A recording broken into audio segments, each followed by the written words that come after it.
Magandang umaga, kumusta po? Narito po ulit ang update natin para sa lagay ng ating panahon.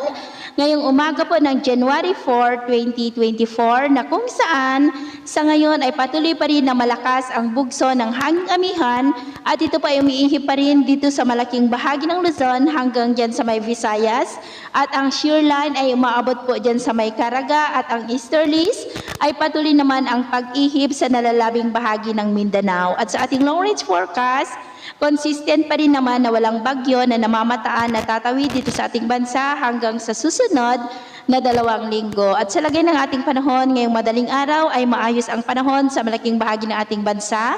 Pero may chance pa rin ng mga isolated rains dito po sa may Cagayan, Isabela, Apayao, Quezon, Bicol Region, Oriental Mindoro, Eastern Samar, Capiz, Cadiz at Zamboanga del Sur. At mamaya ay sisikat po ang araw sa malaking bahagi ng ating bansa maliban sa mga tsansa ng maulap na kalangitan with isolated rains dyan po sa may Cordillera, ilang bahagi ng Cagayan Valley, Quezon, Camarines Norte, Lagonoy, dyan sa may Camarines Sur, Sorsogon, Catanduanes, Dinagat Island at Zamboanga Peninsula.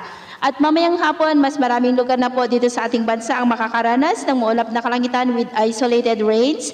Kaya kung lalabas tayo sa ating mga tahanan, ay ugaliin po natin lagi ang magdala ng kahit anong panangga natin sa init ng araw at proteksyon na rin po sa mga biglaang buhos ng ulan. At sa atin namang mga baybayin, dahil pa rin sa amihan ay matataas po ang mga alon sa mga baybayin ng Ilocos Region, Batanes, Babuyan Islands, Cagayan, Isabela, at silangang baybayin po ng Central Luzon ng mga alon po ay posibleng aabot hanggang po sa 2.3 to 3.5 meters height. Kaiwasan muna natin ang papalaot dyan sa mga may kulay pula para mas makaiwas sa mga sakunang pangkaragatan. So yun po ang latest update natin sa araw na ito. Ako po muli si James na nagsasabing sa kahit anong pagsubok po na darating sa ating buhay, huwag na huwag po tayong mawawalan ng pag-asa. Thank you and God bless.